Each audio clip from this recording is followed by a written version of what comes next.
Good morning. Welcome to Sunday Coffee. Joining me again for another cup of Joe, or 10, is TK Eppley. Today, we're going to be talking about negotiations. And one question that we're looking to answer is, should you bluff during a negotiation? I'm your host, Dr. Dan Ford, and this is EchelonOrchid. Guess who's back?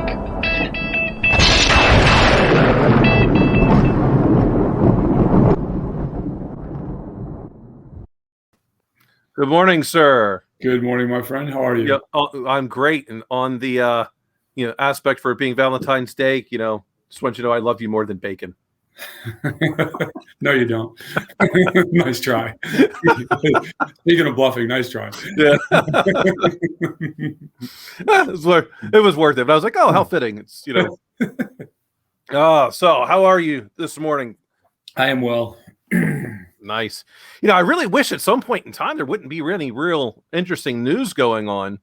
So, of course, the latest that's going around, you've probably heard it gives, for those that don't, the president was acquitted. Who didn't see that coming?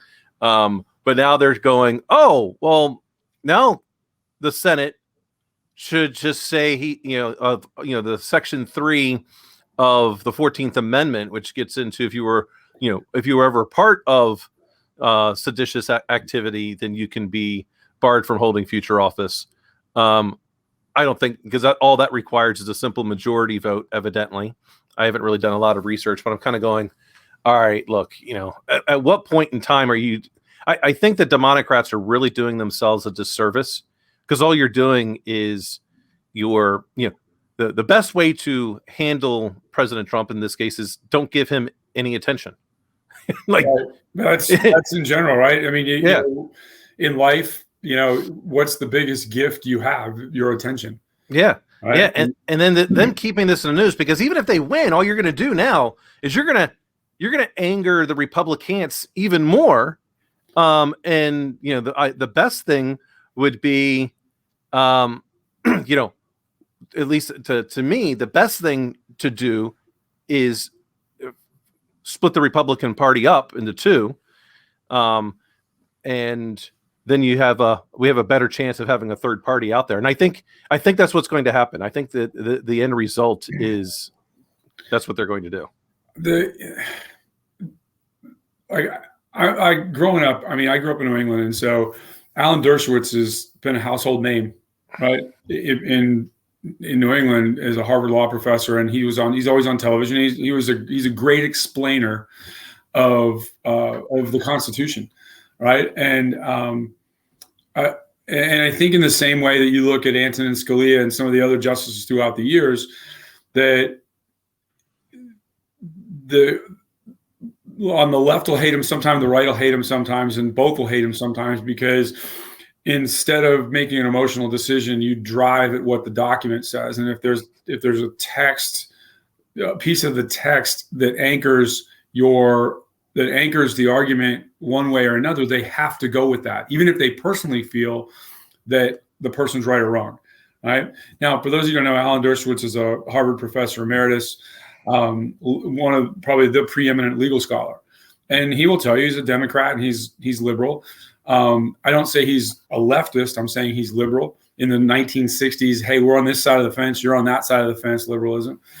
But in one of the things he's been excoriated for was his perceived defense of the former president. He's not defending the former president. He's defending the Constitution. He's defending the rule of law as it's written. And that one are the things that I look at. And I don't care whether it's the left or the right, but when people start arguing and tearing down people because they're arguing the documents, that's a problem to me, right? And his argument was, Congress can't usurp any of our rights, right? And what they're saying is that whatever he said was free speech. Right? And they're saying that it wasn't, right. I think the bottom line in all of this is, and I look at this as just, what are you so scared of? right? That's the thing. Really, what are you so afraid of that you're like, because he's already out of office, right? He's 70 some years old, right? I don't know who's advising him, but anybody, I don't care what his ego says, do not ever run for office again, right? And, whatever it takes from kind of stroking his ego to get him to that point where it is, it's like, you've proved your point, right? And some days we get the government we deserve. We get the dog catchers we deserve all the way up through the sitting heads of state, right? Yeah. And my thing is, what have we been talking about? We've been talking about we as in the collective news piece has been talking almost solely, and it's like you can just see what shows up on your phone for news alerts. The House manager's doing this, Senate's this, the president's this. What haven't we been talking about? How many executive orders have been passed in the past, in the better part of the last 3 weeks? I think if the number is greater than every other president combined since Reagan in their first month in office. I'm not, like I said, I know it's a lot. I don't think it's a lot. But that's the context. So put that in the context. It's more than since 1980, so which is a good amount of time. And I could be wrong on that, but that's what. And I'm only talking about that first month in office there, so not in totality. Right, but I think that's like whenever somebody or some group of people is shouting at the top of their lungs at something, I want to go look at the periphery and find out what's really going on. Right, I think it's a life lesson. That's not a political lesson, but that's the kind of stuff that I look at. I'm like, okay, what are we really trying to slip past the goalie here while everybody's focused on the guy who's no longer in office? Yeah, so one of the first things they kind of in the old school intel gathering, right, is you take all the things that are being reported, and then you start kind of doing Venn diagrams, right? And so then you're trying to find, because they're all going to be on the edge. Oh, I bet you the story is this piece right here that no one is talking about. Right. It's all on the periphery. That's where you want to dig into. Yeah. Same thing with your news sources. It's still intel analysis, right? And so it's a little bit harder because we don't have so many centrist like news reporting agencies that I can think of off the top of my head. You've got far right and far left, it seems like to me. And there's some arguments to be made. Funny enough, Bill Maher, when he's kind of the reasonable voice in the Democrat Party. Well, when he's the moderator of, hey, let's think about this in a broader scale. Yeah. I think most people, I've said this a lot. Most people now watch the news or consume what's being told as the news for affirmation, not information. Right? I had a couple of my friends there, they are arch conservatives. And, I follow the president and the vice president on social media. And they're like, why would you ever do that? I'm like, because you might not like them. You might not like what they have to say, but they are the sitting heads of state, the United States. I follow AOC. I follow Dan Crenshaw. I follow things. It's like, hey, I want to hear the broadest context of what people are saying, because in the middle somewhere lies the truth, and maybe not, right? But I think people, you went from having the fourth estate, which even, back in the 60s, actually, let's go back to when Franklin Roosevelt was president, and they hid the fact that he was in a wheelchair because they liked him personally, right? And, the old statement is, in 1933, if there had been a television in every home, we don't elect a man in a wheelchair as president. No, probably not. Right? Going to AOC, which, so many, people want to say, oh, well, she was a bartender. Well, you know what? If we were to judge everyone by their first jobs or the jobs they did in college, I was never a bartender, but I was a manager at a Wendy's when I was out of high school. Why? Because I wasn't a bartender. Paid the bills. Yeah, and then they'll go like on her, her aspect of the Green New Deal. Okay, I don't agree with what's in there, but in concept, if you get down to it, what she wants, and I think what many of us wants, is how are we going to lower our carbon emissions, right? I don't think, and the way in which she may be doing it, I may not agree with, but I think that's a great part about, negotiations. We got to have that common ground. And so what do we agree on in principle? We want to lower our carbon emissions. The how we might disagree with. Right. But, they just want to, and for those that don't know, bartenders are pretty much a psychiatrist. They're everything for you, and they're very observant. So for anyone that thinks they're going to pull one over on AOC I think they would be in for a rude awakening. She's a bright individual, but she's a young politician. I don't even think she's 30 yet. Close. I think to the right, the way it comes out, her message and how she messages it is not one of conciliation. Right? Yeah, sure. But on the right, you've got a whole bunch of people that irritate the left in the same fashion, right?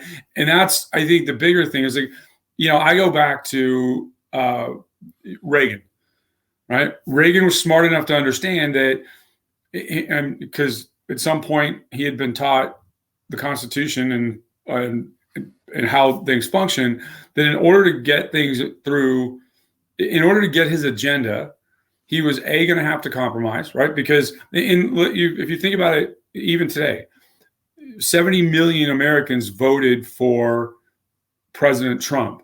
Not that many more voted for Biden, right? I mean, we're always in this. Every presidential election is 51-49, and people call it a landslide or, we got a mandate. No, you don't, right? You won, right? Go govern, but don't govern like it was 100-0, right?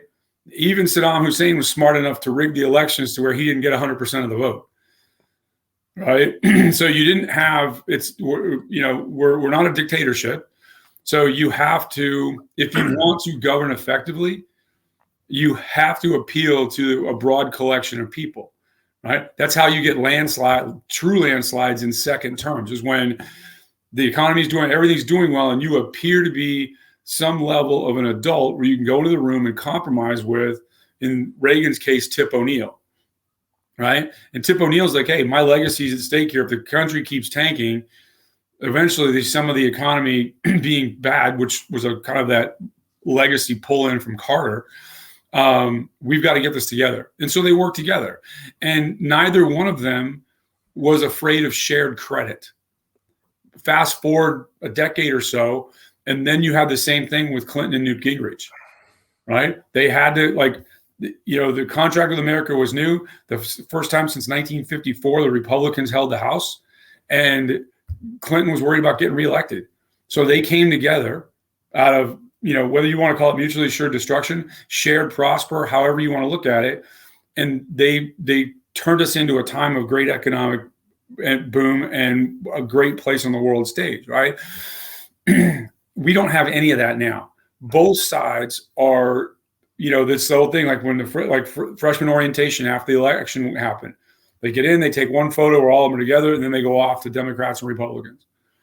And no bill is looked at through the lens of helping the American public. It's looked at as not losing one point on the tally board, right? That's the harder thing now to overcome. That, and that you have a press that pick sides, right? Oh, absolutely. And if you listen to some of the questions, the way the questions are asked, they're leading questions, right? And trying to get, trying to say, or trying to rattle somebody and get them to say something galactically ignorant or stupid, or here's the softball, I'm going to roll it up on the floor for you so you can pick it up and hit it off the tee yourself. Right. And again, they're not asking for information. They want to get people to be affirmed in that behavior. And that's why people will go, hey, I'm only listening to this news channel, or I'm only listening to that. Because most Americans don't want to be challenged intellectually or socially or emotionally when it comes to where we're going as a nation. Right. And then you take a media assault, and I include social media in that. You take a media assault of one point or a view or another. And then people are like, and I had heard it the other day, somebody's like, you hear the same thing, like at some point you just don't know what to believe anymore, right? And then you're telling Americans, hey, you got kids, you got you've got, work, you've got your house, you got to maintain everything. Now how much time do people spend when they're quote relaxing, whether it's in front of the television or like reading, looking up news stories, reading something in one news story, that doesn't sound right, and go over and index it to another one. It's just not who we are as a nation anymore, right? But when you start saying we have a former president now, and we're still going to continue to pound on him after the fact, then there's also some dangerous precedents about who we can do that to afterwards, right? It's like, what's the second and third order effect? Because every time you have an action in government, you're softening or hardening a position, right? And all this does is soften up the position. That's like, now the next one's like, oh yeah, we did that to President Trump, we can go back and do that again. And people forget the whys and the whats, or the fact that they didn't look at the law, right? And I think that's the more dangerous thing. It's Trump's Trump, and he's he'll go off and do what he's going to do, and you're not going to control that, right? And so getting mad at that's like blaming a compass for pointing north, right? You know who he is. And but I think your statement in the beginning was correct. It's the best thing you can do if you want somebody to be off the world stage or off the stage that they're on, is ignore them. Don't put a microphone in front of them, right? If there's no microphones and there's no outpouring of, hey, I can put my face on television, why or how is that going to advance whatever agenda you think he's trying to advance? Well, right. When you think about it, right now, and this is, I think, the danger that the Democrats are doing. You've got, arguably, at least from the United States, position, the three most powerful people in the country are all, Democrats: the president, the vice president, and the Speaker of the House. The Speaker gives President Trump more airtime than what the president himself did, right? I mean, he was living rent-free in her head, right? And I'm going, you're the Speaker of the House, so there's no laws are getting passed, so to speak, if you don't, get your the rest of your party to vote. So right. why are you worried? Now he's gone, so you could put a microphone in front of former president all day long. If the Speaker and now the Senate Majority Leader never mention it, but it doesn't matter, because you're now saying he's no longer important. Because in many ways, what can he do today to affect any laws? He's Mr. Trump now. Yeah. Right? I mean, he's the former president, but he's back to being a Mr. now. Yeah. It's like when you see former flag officers put Admiral and then at the end retired. The retired part's the important one. Yeah. Right? I'll respect your time and effort, but if you expect me to keep calling you Admiral, and I don't want to, for whatever reason, I'm not going to do it. Right? You cannot talk to me afterwards. I really don't care. Right. Right. And it's the same thing here with the former president. It's right. like, you don't have to give him any more, lip service. He's gone. Okay. So yeah, he can go to rallies. He can help influence other people. But at what point in time is that not even a benefit? So he's going to go help in the Midwest. They're going to vote red anyway. Well, I think you look at it this way. You've got the 70+ million Americans that voted for the former president. They have their own thoughts and they're waiting for him to speak. If he's not speaking, then they're not hearing anything. But they're not either hearing anything what they believe to be positive out of the former president's mouth, but more importantly, what's keeping them fired up is they're hearing negatives every day from the Democrats, right? And it's that basic. So I don't understand who taught or didn't teach like basic social behavior. It's like, hey, we're done talking about that. A lot of times we're done talking about that because we've wasted enough energy on it, right? And we've talked about this before in human beings, just in the individual, and you can apply this to the nation. You have so much energy in a day. And the way that this Hindu monk Dandapani talks about it is, in your head, you have anger, fear, love, hate, sex, work, kids, everything that you could possibly have. And that energy is like a ball of light. And when you focus yourself on it, that you shine it on there and you're using up energy. And so when people tell me that they're angry, they're not angry. Their energy is directed to a place called anger. And in the same thing in society, like right now, if every day the Speaker of the House, for example, is running her yap about the former president, then the energy, whatever energy, and we've seen it for the past, decade or so, what energy is used every day? The energy is used to bash somebody else. The energy is not used to promote a better America through legislation, right?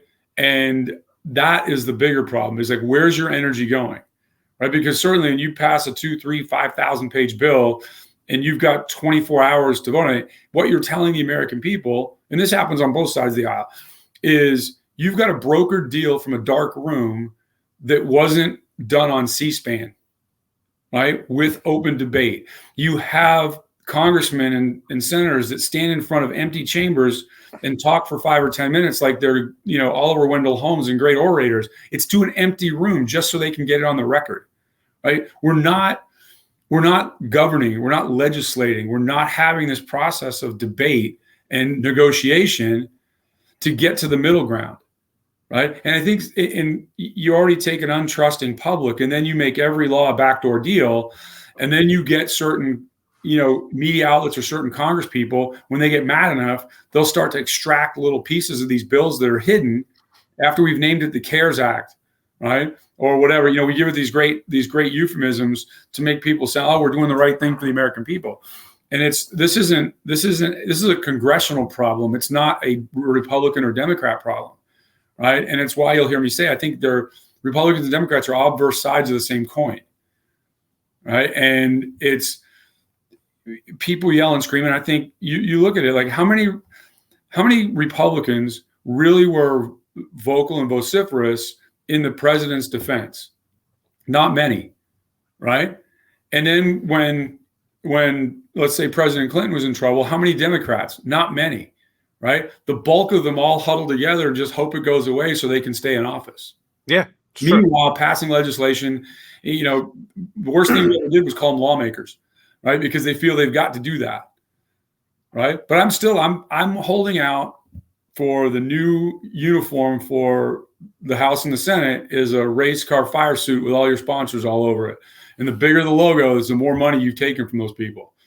Guys like Cory Booker will have big pharma, every pharma company, and you won't be able to fit anything but pharma on that cat's thing.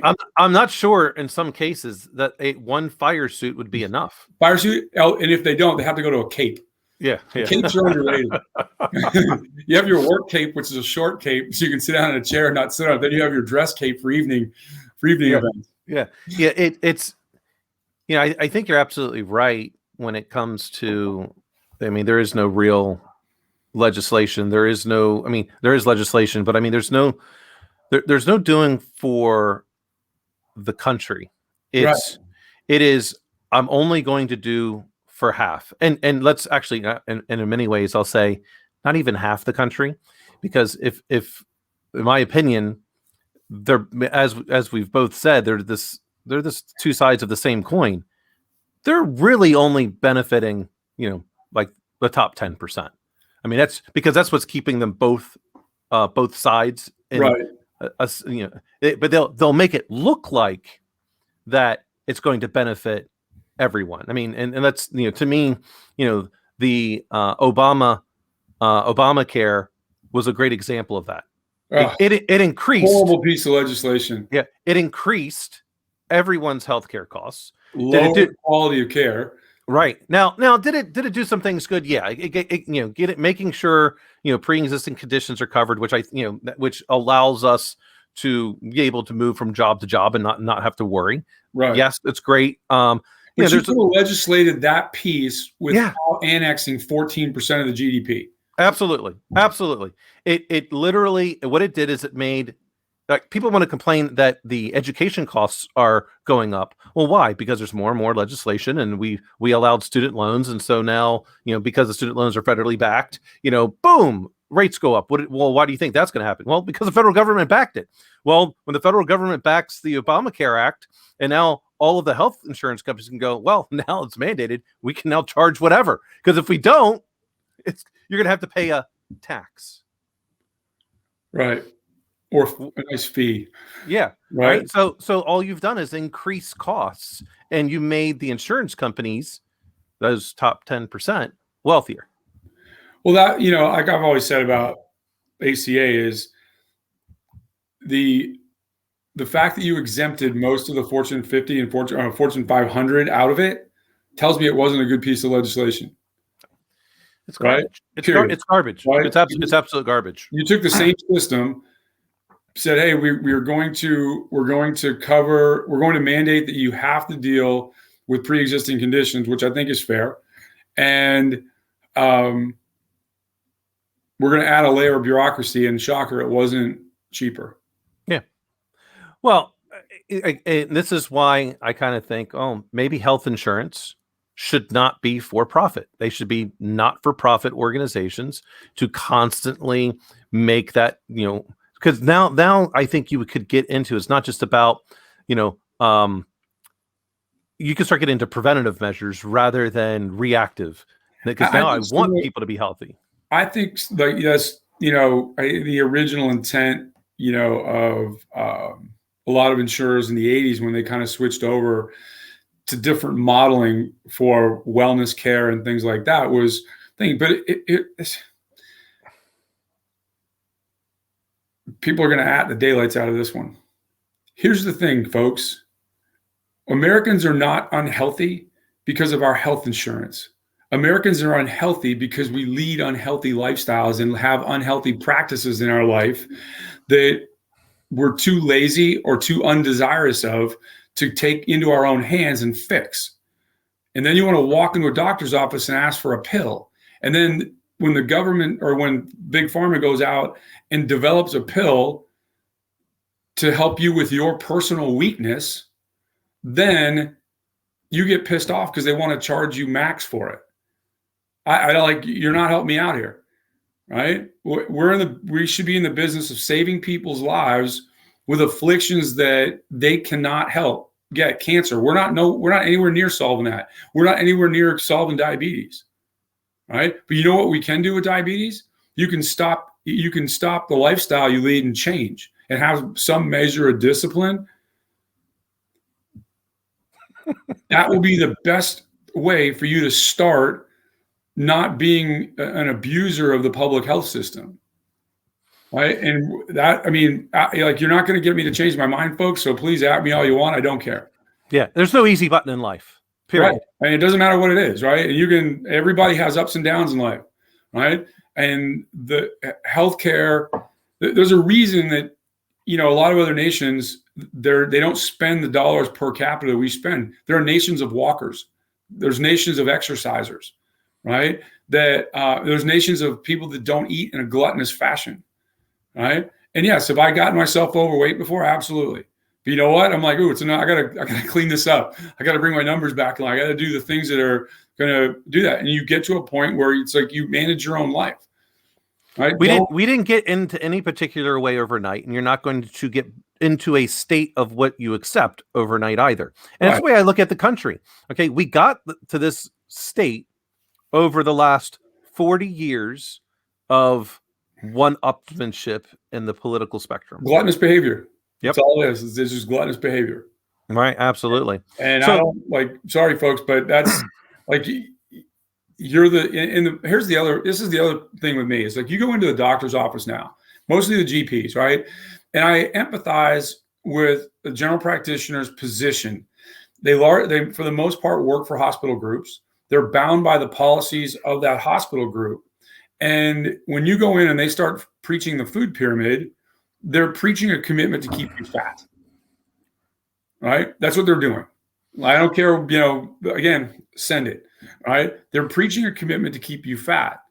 And when I was talking to my GP the last time I had to have a physical, And I want all these different blood tests because I want to see what different levels I have in my body are. And yes, it's a hobby to me. I'm very proactive about it. And it's fascinating to me how you can change all of the kind of that, down to the cellular level in 6 months to a year based on how you live your life.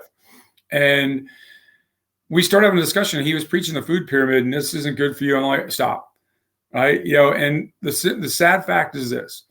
It takes about 10 years to go from first day of undergrad to being able to touch a human with a medical license, unassisted. And in that 10 years, they're required to spend absolutely 0 minutes on the relationship between food and the human body. Period. And in the last couple of years, the AMA has fought vehemently when we tried to add continuing education units that required them to focus on nutrition. Okay. That is, you start at that level, right? That and how we legislate what humans consume in the US. The ketchup that is sold in the US is not allowed to be sold in the EU. Why? Because it's half the ingredients. You can't pronounce the name on it unless you're a biochemist, right? And again, it goes back to wearing fire suits, right? Who's on Big Agra's side, right? Why is it so hard to deal with, the paperwork to label something organic is more than buying a home, right? How have you grown it? Like, here's a list. Here's what I did. Here's the method to do it. I've checked the block. Now I'm organic, right? Because a lot of the pesticides, a lot of the ways we do things are not healthy for people. Like the difference between grain-fed cattle and grass-fed cattle, right? And what you consume and how you consume it. Right. That to me is, part of it is yes, we have a personal discipline problem in the US, and everybody wants to go out and eat whatever they want, drink whatever they want, do whatever they want, and then get up in the next morning and not have to worry about it. Sorry, that's not the way it works. Right. We're living, breathing organisms, and what we do to ourselves manifests itself later on. But we've also allowed ourselves, under the guise of we're the most plentiful nation on the planet, we've allowed ourselves to be told that we can consume all these things that are largely bad for us, right? And they're being sold as health food, right? And what's the number one addiction in America? Sugar. Absolutely. And I think it's going to take quite a while for all that to go. And moving back to a little bit about, I think it's a little bit more than a hobby of yours, because weren't you also trained while you were in uniform as a combat medic? EMT, paramedic, and everything. Yeah. Okay. Yeah. So, you know a little bit more about, how the body functions than the normal everyday person off the street, because you've had, a good amount of training into that aspect. But and then you take that. There's this really cool thing out there called the internet. And on the internet, you can use it to search for things other than cat videos or who you hate politically. I don't mean to throw that out to everybody as a news flash or anything like that. But I think what might be a news flash is that, you can use Google, but you're only going to get, when you use regular Google, whatever is in their search algorithms. If you want to start getting some more authoritative sources, use Google Scholar. Scholar, right. At least then I assume people do that by default. I don't think they do. I mean, as many people I talk to, they don't even know what Google Scholar is. Because a lot of, I could easily go out and put a bunch of Medium posts out there, and I could say something, and people are like, well, I saw this on Medium. Like, there's no authority. There's no filter there. Right. I mean, there's no one checking my work. There's no board that's peer reviewed this to say, hey, this is legit. Yeah, 14 hot dogs a day is not good for him. Make him take that down, right? Right. And I think that's a big problem, is that we as you mentioned earlier, those news sources are looking to just get people to have a firm affirmation of their feelings, right. Not the facts. There's only we can have an opinion on a fact and how we got to there, but there's a couple of facts that you can't really get rid of, like gravity, the 9.8 meters per second squared. It's the law. Yeah. The Earth is not flat. With you. The Earth is not flat. It is. It's not really round. What do they call it? It's spheroid in nature. Yeah, it's sphere. Yeah, it's a sphere. So I married an axe murderer. Yeah. It's when people start taking Medium posts and saying this is, but I wrote this. I wrote about this here. Okay, it's an opinion until you get it published in a real journal. It's like the New England Journal of Medicine puts out a lot of free articles. Yeah, it's a ton. So when people want to learn something about COVID, vaccines, whatever it is that's going on, they've got quite a bit out there, and I tend to kind of trust what they say. Right.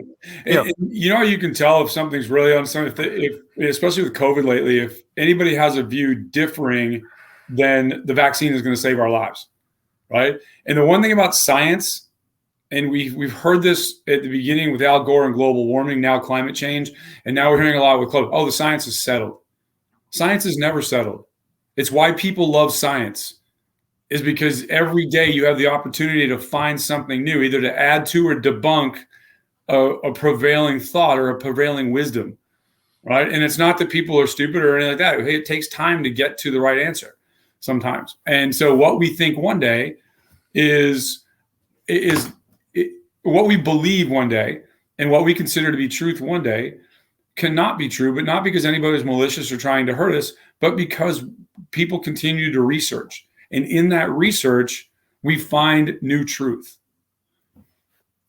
Well, new facts that help us but those become the truth, right? I mean, I'm separating facts from opinion, but now that becomes the new truth, to use what people, people say, oh, my truth. No, there's the truth, there's facts, and then there's your opinion, and you're entitled to your opinion, right? And if people disagree with me about things, good for you, right? I'm glad that you've thought about something. I tend not to agree with it, but at least it's a thoughtful argument.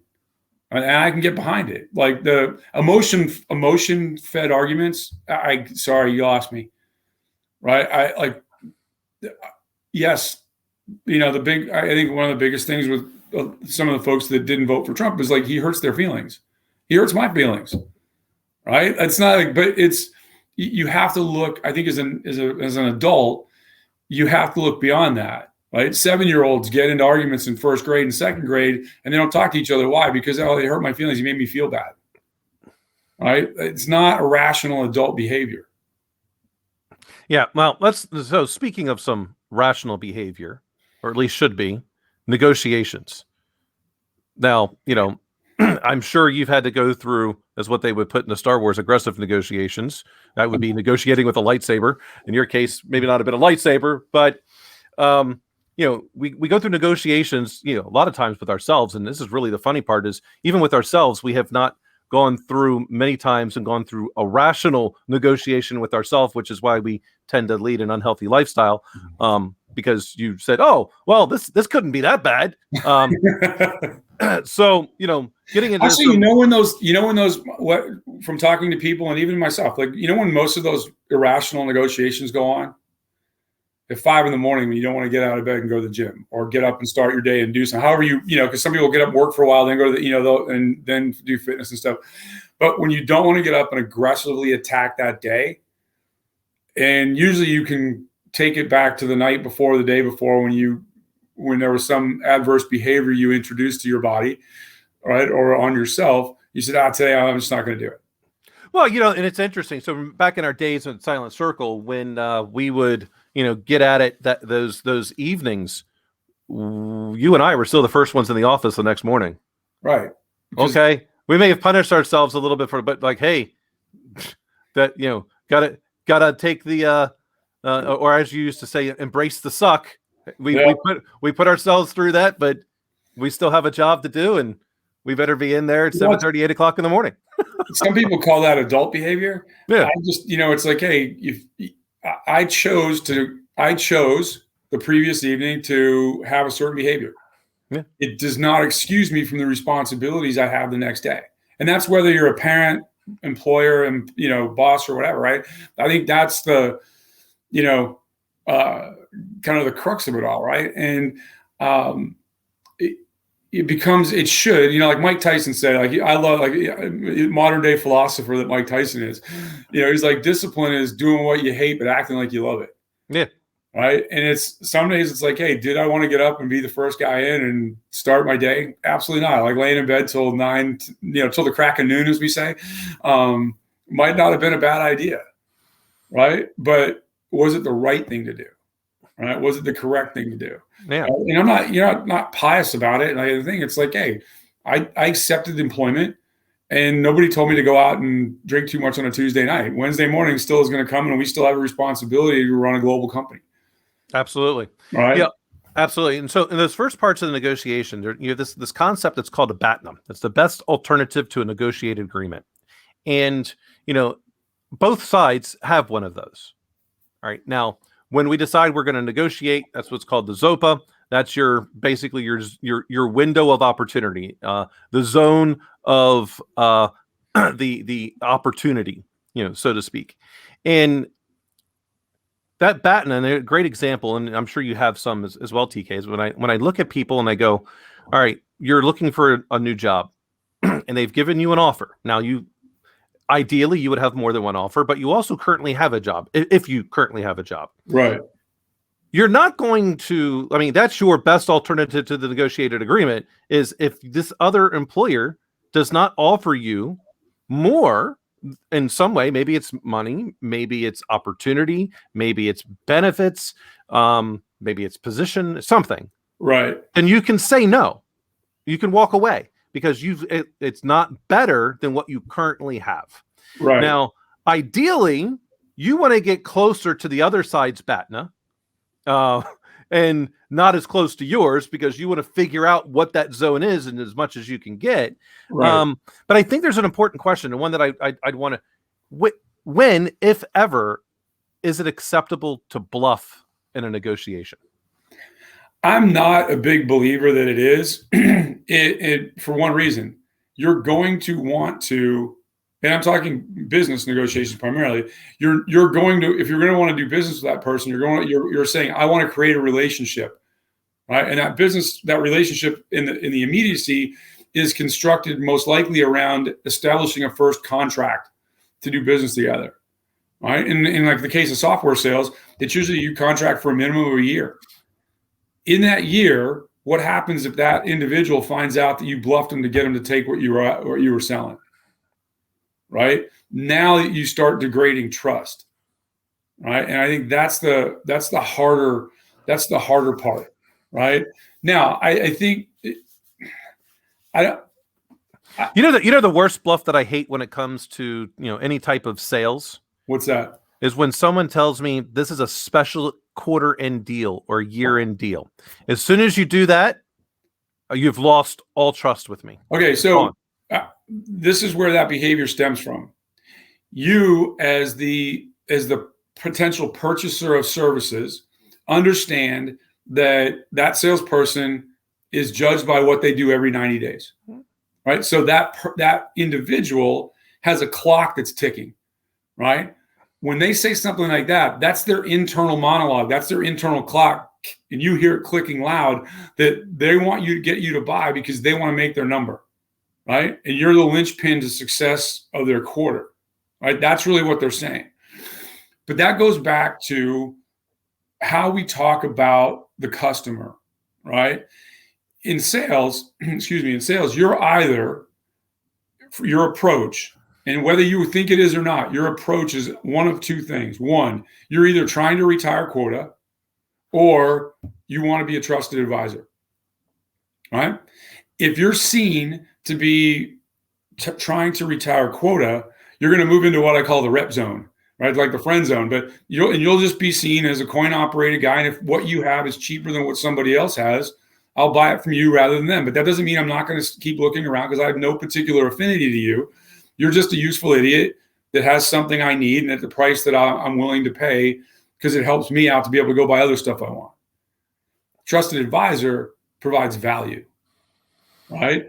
And if in the same way that, hey, this is a special quarter ending deal, right? It's the same thing. All big box retailers have sales they're never going to have again, and they just have it the next week. Because the world didn't end at the end of this week, they got the same sale next week, right? But if that rep came into you and your trusted advisor and said, hey, I know you guys really aren't wanting to buy today, but you'd really help me out a lot if you could get this signed before the end of the quarter. That's a whole different statement than saying we've got a special deal for you. Yeah, right? Absolutely. Because I have done it. All right, I'm planning on. We're pretty close to whatever a particular deal is. I'm likely to buy this product. To me, my budget's not. I get it. Having been on the vendor side of the house, I certainly understand the aspects of being in that 90 days at a time type of employment. That doesn't concern you though as a purchaser, right? And so if I'm planning on buying this, and someone says, hey, what's the probability that you're going to buy this by the end of the quarter? Because if it is something, look, hey, I need to make my quota, or I'm pretty close to President's Club. So if I can get this in, before the end of the quarter, tell me what it's going to take. If not, hey, that's cool. We'll talk next quarter or whenever you're ready to buy. I am much more likely at that point because, and there's a key concept to that. One, they're trying to find the common ground. They're being authentic. There you go. That's the word I was waiting for. They're being authentic. That authentic piece is key because they're saying, look, if you don't want to buy this, I get it, then I'll go away. If you are looking to, I'm trying to get President's Club.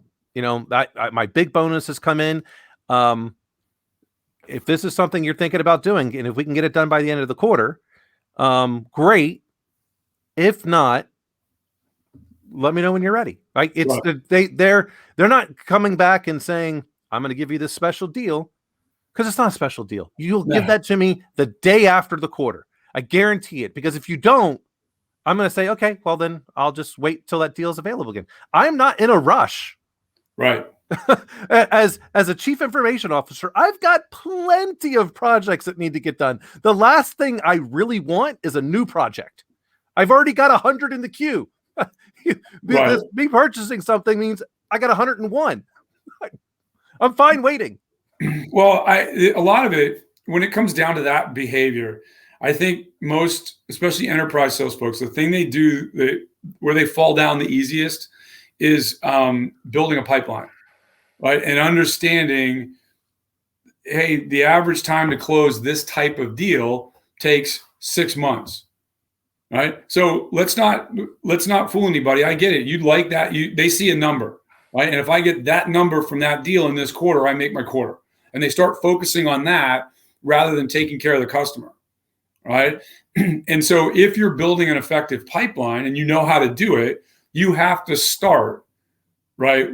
Hey, I think a great question is, when are you thinking about having this installed? Like, when are you thinking about acting on this project? When do you need this? All those types of questions, right? A lot of times what you'll get is, well, we kind of needed it last quarter, right? Because all of a sudden that need came up, but you're still going to be diligent as the purchaser and make sure you're not getting taken for a ride, right? The saying that you wanted it last quarter gives the level of urgency to the sales rep that you have. It doesn't excuse them of walking you through the proper coherent process to get that installed. Right, because as you know, being on the other side, if something's normally 100, let's say 100 days, like to keep it inside 2 quarters, some's 100 days or 110 days, right? But you want to try to cram it in 80 or 90 days so you can fit it in. You might get it done, but you're not just potentially putting the worst case scenario in front of a new customer. You're also putting stress on all the installers, sales engineers, and everybody else that has to do that. So you start making these deals with the devil. When you start doing that, and that can be internally, right? But you have the ability then, once you get to that negotiated point of, because that's really what you're trying to find out as a sales guy. Hey, if you were going to buy it, when would you need this, right? And you're going to find out. Well, okay, great. boom, now I can slot you, right? And that's how you build an effective pipeline. And if you don't have an effective pipe, right, or a livable, breathable pipe of real opportunities, that's when people get desperate and start saying, hey, I've got the special bargain, for you today, right? And that's an internal battle in themselves and their inability to quantify and have quality in what they do. It's true. Negotiations extend, much further than just with, in the sales or a job interview, a potential employment opportunity.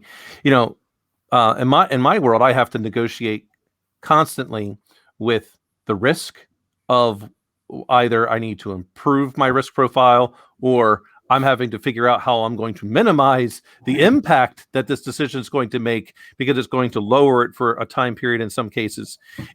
Especially in the world of financial services, there's so many fintechs that are popping up every day and have potentially a good opportunity.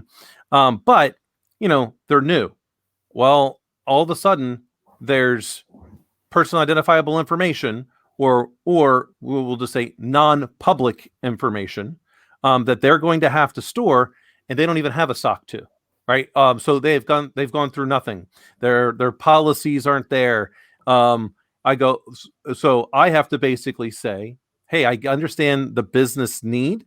However, I'm not willing to sign off on the risk impact that this is going to be. And so there's a negotiation there because I have to let this business partner know, look, I'm sorry. And I'm not talking about the vendor in this case. I'm talking about the person on my side of the table. Like we're both wearing, the same company logo, and they need to make a number, and they know they have to increase revenue or assets under management or membership growth, whatever it is. They have a number they're being judged on, and I'm telling them no. Right. But I have to because there's an aspect that BATNA to me is I have negotiated with the CEO and the board of directors on what our risk profile is going to be. And that's my operating window. And that's one that I can't change. I have to operate under these conditions. So I have to let, my business partners know, hey, this is the reason why. Right. I was getting ready to say what you're talking about is internally, those negotiations are what? They're all about transparency. Yeah. Right. Hey, yeah, I agree. I want to help you out, but we have to find another solution because these three things don't fit in our risk profile. And that's much like the roadmap when you're developing a product.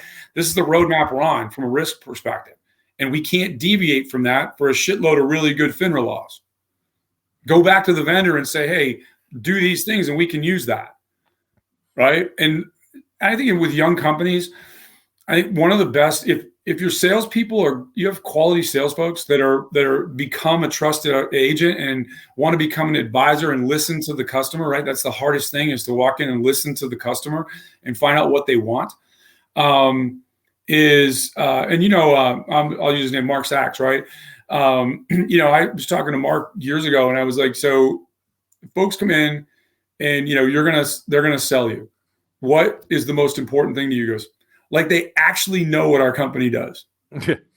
Right. And I go, that's, for you and I, that sounds kind of silly. Cause I'm going over there. Let me get on the internet machine and do some research. And, if it's a public company, pull their ass one, do what you got to do to show up and go, okay, what position are they in for need, more importantly? And then do they have the money to pay for it?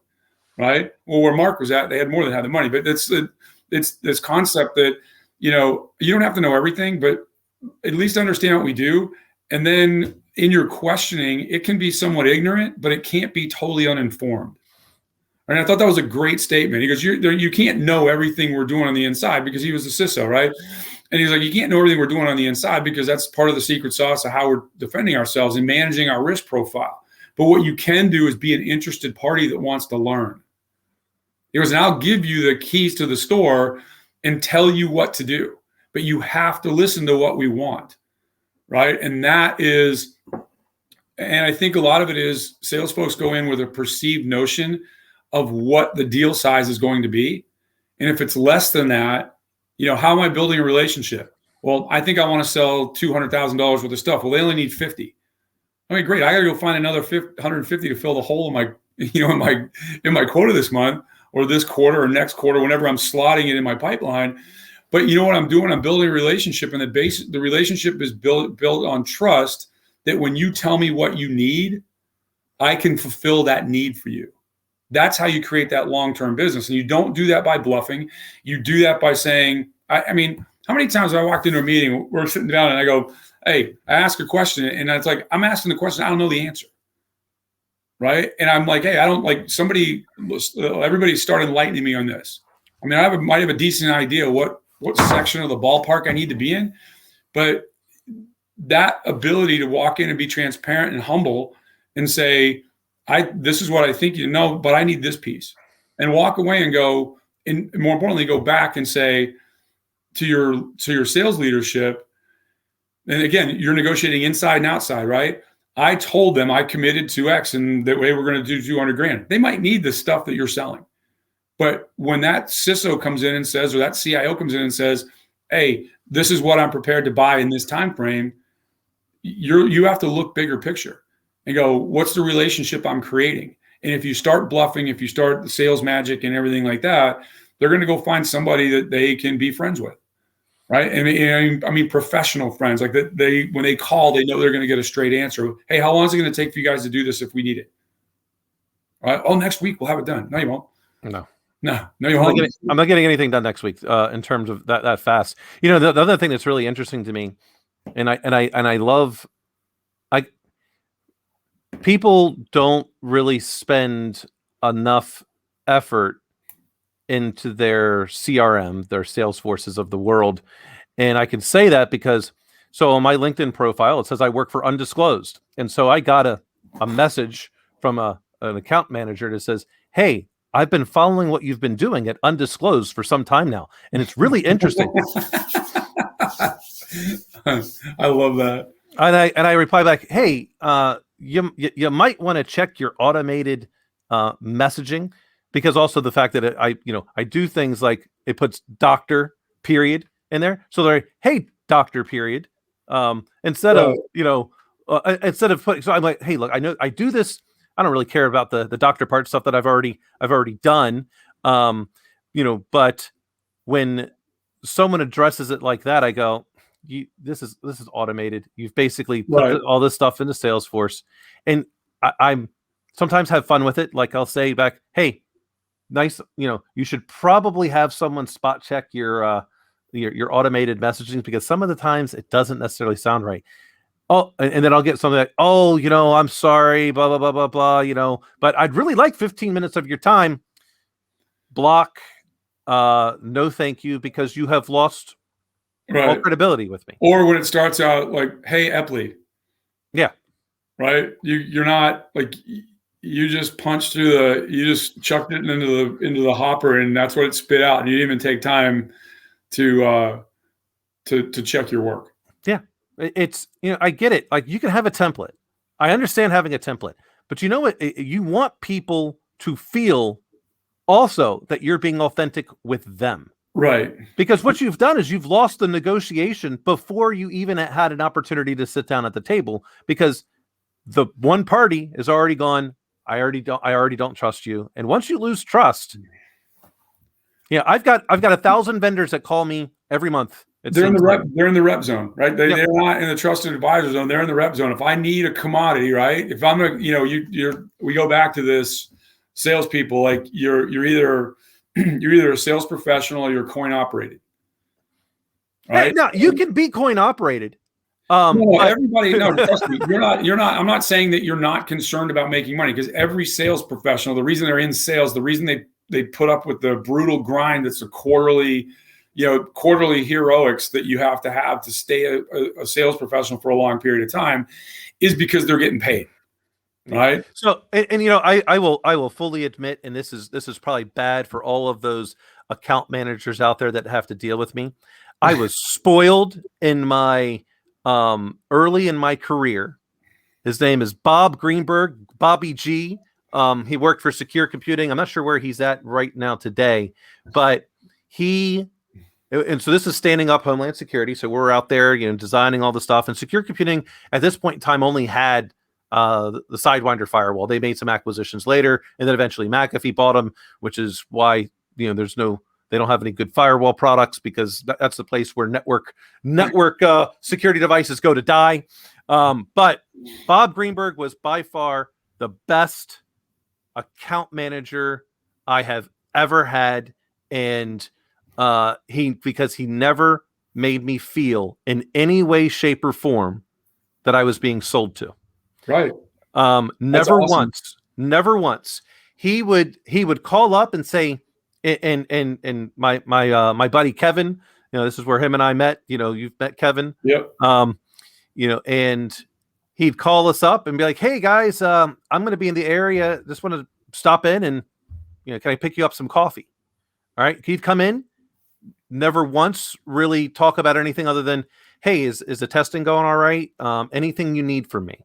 And it would be that would be, but as he's walking out the door, like everything else was about, "Hey, what's going on?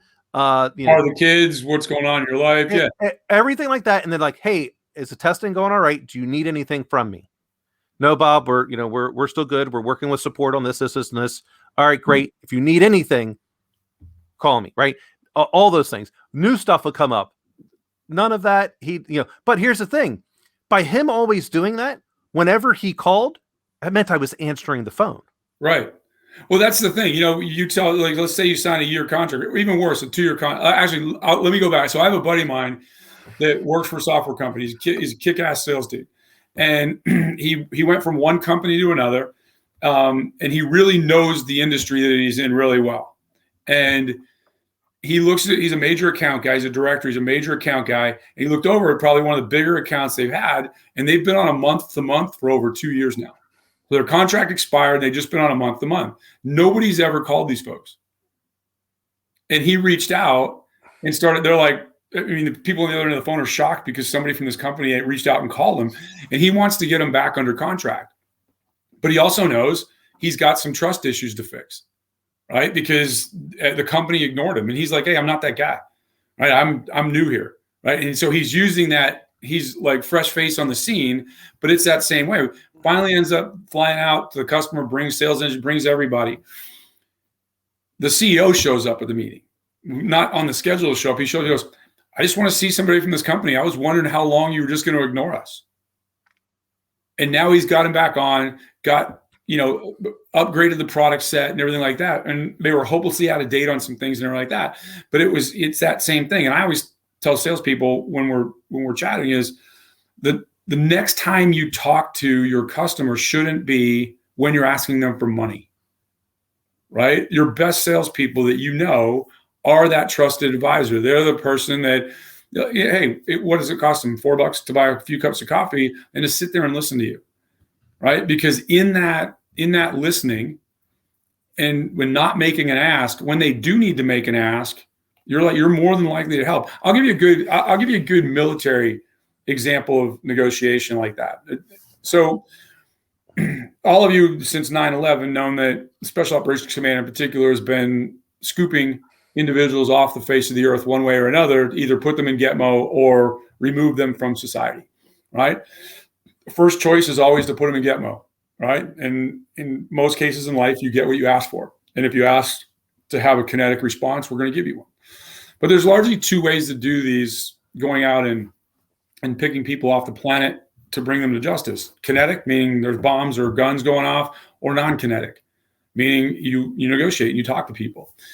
And certain segments of the soft community are trained to go out and live within the communities. And when I say communities, I mean little villages and stuff with the locals, right? Or adjacent to them, right? They'll have a place right outside of town, and every day they'll go in, and for months on end, they'll sit there and have tea and talk to the elders. And, and if there's kids that need food, they'll make sure, it's little things. It's $5, like in the world, it's $5 here and there, right? It's the metaphoric 2 cups of coffee, but what they need. Never asking for anything, just getting to know them and learn about it. More importantly, they're getting to know this detachment of 2 or 3 guys. Right? It's usually one person will go in there every day. In big military terms, they're like, "Man, that guy's been out there for 3 months and we haven't seen anything." Well, you haven't asked them to do anything. You asked that individual to go out there and create relationships, right? What do you know, how's it going? How are your family doing? If there's anything you guys need, let me know. And you never make an ask. And you walk and you leave and you come back a day or two later and you continue this conversation. 5 or 6 months into it, now there's a bad guy that lives in that village. Now you can go in and say, hey, look, we don't want to bring the whole of the U.S. military to bear here, but we need to apprehend this guy. We need to bring him in, right? We're not going to kill him. We're going to arrest him, and he's going to go to court and everything else. And you frame a picture and you have a negotiation. And in a lot of cases, what happens is that village elder understands the macro as much as they can, right? As much as their worldview is different than ours, is they understand that. They'll go away.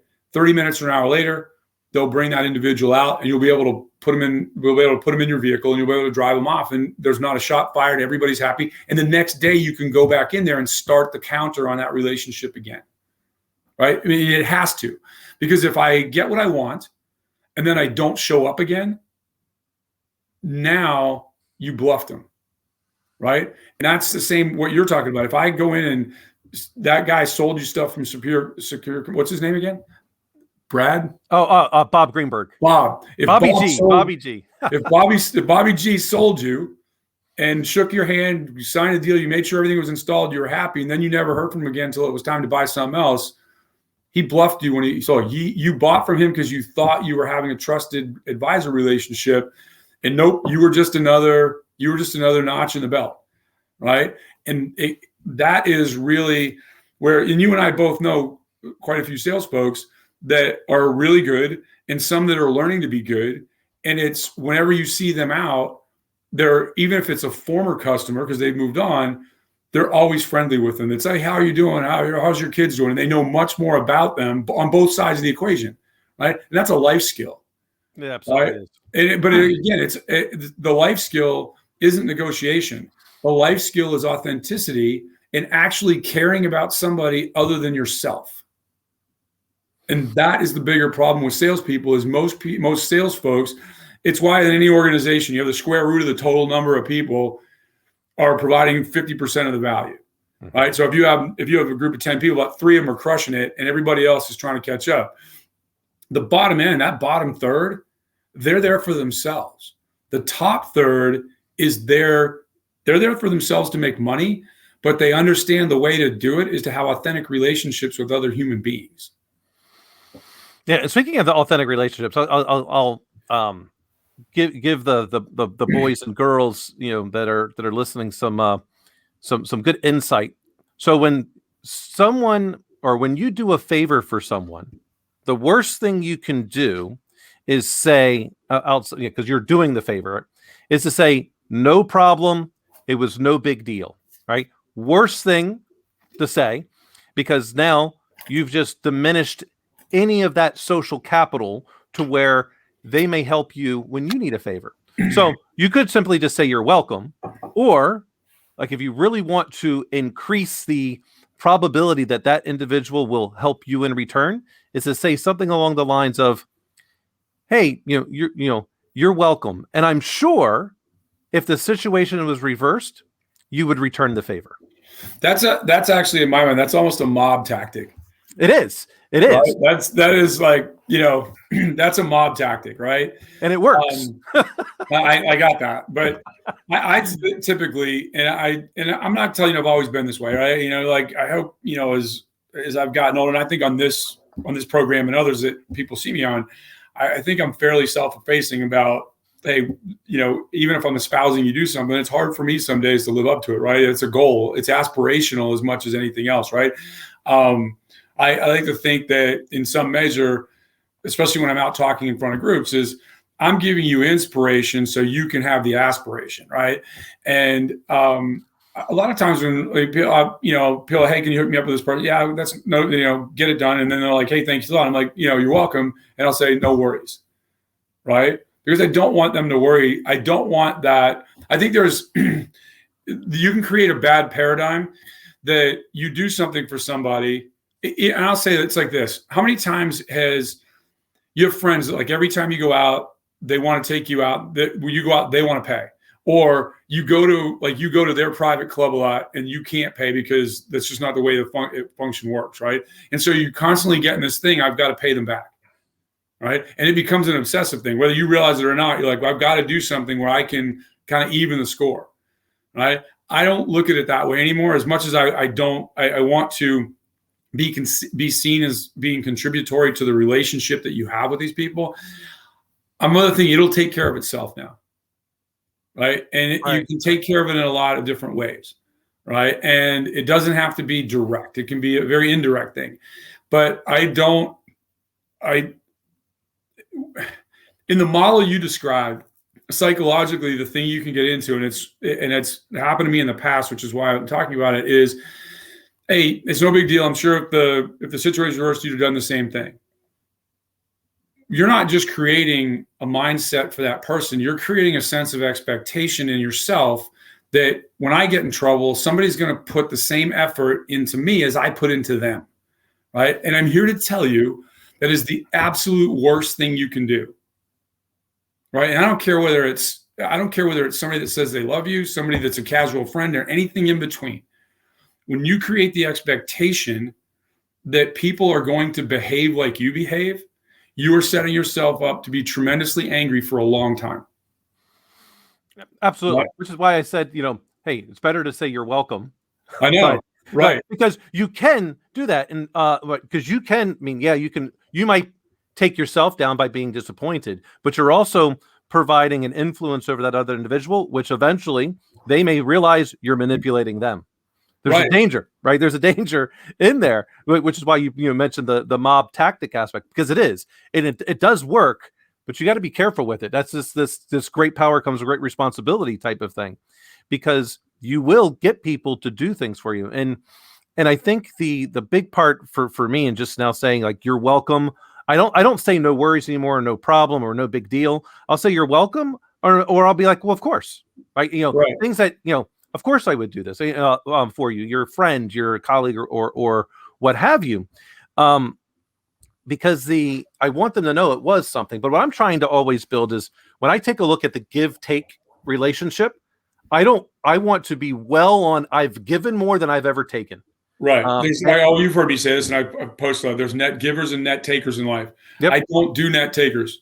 Nope. Right. They're energy vampires that just thing. And it's not necessarily with me, right? It's that, Muhammad Ali had a great thing about, like, when he was out, if he saw anybody mistreat servers and things like that. Now you're looking at a different time, like in the early 60s, when there was a lot of segregation, and he would, as a black man of notoriety that everybody wanted to think, he was a heavyweight champion of the world, when that was probably one of the biggest things you could be in the world for notoriety and fame in sports, is to be the heavyweight champion of the world. And as a black man in the early 60s, on his way to do that, people were very deferential to him, right? But it comes back to, how do you treat people that can do nothing for you? And he would say the same thing. It's like, once I see somebody mistreat a server or a valet or somebody like that, because they would, if they would do the same thing to me if I wasn't the heavyweight champion of the world. Right? And I think people tell you who they are. And is everybody perfect? Does people make mistakes? Yes. And do you have to have some measure of forgiveness in your heart? But we've all been on the planet long enough that when you can tell somebody that, just a dick to other people that they don't respect and they look down on, right? Why do, when you go into a social situation, people ask you what you do for a living? Right? Oh, well, they want to know the pecking order. They want to know where right. They want to try to rack us back, right? And, as you know, when you think, I'm very low key about what I do. I'm in technology. I tend to do the same thing. I'm in IT. When we go big conference calls, hey, could everyone just kind of introduce yourself? And what's your role at the company? Right. I'm like, Dan Ford, I work in IT. Right. And that's, then you start to get a more authentic play, right, with folks. And it's this, and then it's a stuff-driven mentality, right? You see people looking at watches and, handbags and shoes and all the other things, right? One of the private schools here in Virginia Beach, or in the area, they don't have a uniform policy, right? Whereas, my daughter going to Catholic school, you're a certain way every day of the week. And most of the schools around town have some measure of that. They don't. So what you see is 14-year-olds walking around with $1,000 handbags because it's an affluent school and like that. And so it becomes a big fashion show, right? And it's one of the reasons. It's funny because I've asked my daughter and her friends, I've asked my daughter's friends who were K through 8, the Catholic system, and then go to the public system for high school, what's the one thing about the Catholic system that you miss? And exclusively, every one of them says, I miss the uniforms because it took one big thing off the table, right? Sure. Now, think about that when you get to thing. And it's funny because in sales folks, you're going to see that it's the big watch. It's the, in women, it's what shoes they're wearing and what designer the dress is and the handbags and everything. Why? Because they're trying to say, I'm making it. I'm closing my numbers. I'm killing it. I'm a great salesperson, right? Rather than, I'm dressed like you want, right? I execute, right? Show me how great you are by delivering what goods and services I require in a timely fashion, and then being an advocate for me at your company along the way of our relationship. So I want to buy more. Yeah. In some ways, I will, when we're talking about negotiations, concessions become a very powerful tool. But it can also be overused, and oftentimes people will provide a concession way too soon in the negotiation. No doubt. And you need, and a concession could be, it could be anything, but what you're hoping for is when you're going to provide a concession, that it's meaningful, because it does influence the other side to hopefully provide a concession of what's meaningful to you in the negotiation. Right. But if it seems, again, not authentic, that it's just being thrown out there, or that you don't care about it, you have a real potential to lose future negotiations with this person, the opportunities to negotiate. Because I think probably one of the most screwed up ways, the thing is when salary negotiations, new employees, right? Because there's a lot of things that should be red flags for employees, right? What was the negotiation process like for a salary, right? And are people being reasonable, right? And is there a band of, if you go out and you go to any of the jobs, like, okay, you're taking X job and the pay band for it is 150 to 200, just to keep the numbers easy, right? Do they start out at 149.9 or do they start out at 150.1? Right. And where in that thing, and this concept of, yes, we get past that negotiation. Now there's going to be a whole bunch of paperwork I got to fill out. Is that process of, the pre-employment paperwork and then the onboarding process, is that coherent? What's the training? Like when I get on, what training do I need? What's that? And so along the way, and what you find is along the way, you'll lose people in the first couple weeks, and that are thinkers, right? A lot of people will ignore those warning signs, be like, man, I got this job, I like the money. And then 6 months or a year from now, they're extremely unhappy because they didn't pay attention during. And I think that first few weeks at the company is also part of the negotiation. Like you've said, okay, I believe in you enough to come over here, right? And as an employer, what I'm going to say is, I think that a lot of employers, a lot of C-level executives undervalue this notion that somebody is materially changing their life to come help you. All right, they are. They've got a job. They're stable. They're looking for a better challenge. They're looking for whatever they're looking for, but they've decided to uproot what they're doing and come to work for you. What do you owe them? Right? What's the social contract you have? What you owe them is to have a coherent process of onboarding, a coherent training process, and then coherent passing them off to whomever is going to be their leader, right? And how many times do you negotiate with the hiring manager or talk to the hiring manager about compensation? And then when you get to HR, now that's where they try to whittle you down. Oh, they'll change the job title. That's a big one, right? And I was talking to somebody the other day and they're like, how do I handle that? I go, no, don't take that job, right? He was supposed to be brought in at this job title, gets over here, and now it's a much lower job title. Why? So they can say, well, we're going to readjust the pay and try to get that same level of effort at a much lower premium, because HR has a responsibility sometimes as well, which I think is very adverse to the company, is they've got to drive a certain price point. And so they'll let the hiring managers do whatever they do. And so now all of a sudden you've got this disjointed approach to hiring, right? And if I go there and it's somebody says, hey, we're going to make you an offer, and it takes 2 weeks to get me an offer letter, I'm starting to go, well, what's going on? Like, do you not want me, or are you just that effed up? And great, if I'm going to come in and be the head of HR and it takes 2 weeks, now I know why you're asking me to show up. But if I'm not, why does it take so long? Right? The little things like that. And I think that the biggest negotiation you're going to have when you take a new job is the one with yourself, right? And what you're willing to tolerate from day one to get where you want to go. And is that step you want to take? And you talked about it with employees that you're trying to help grow, right? Let's make sure the next step I take is on solid ground, and it's going to assist me in furthering whatever goals I have. Right. And I think that's the negotiation that people forget about, is the one with yourself, where you stop talking to yourself when you get the feelings of, hey, maybe I shouldn't take this. Absolutely. When the moment that salary negotiation starts to feel like you were just buying a new car, right? So you and the sales guy, you negotiate on a price, then you go in with the finance guy, and all of a sudden now it's much different. They've added all these other things for you. When it starts to feel like that, so in this case, it's the opposite, where you negotiate with the salary manager, then you get with HR, and they're trying to dwindle you down. That's not the type of company you want to work for. No, not at all. It's really not. And I tend to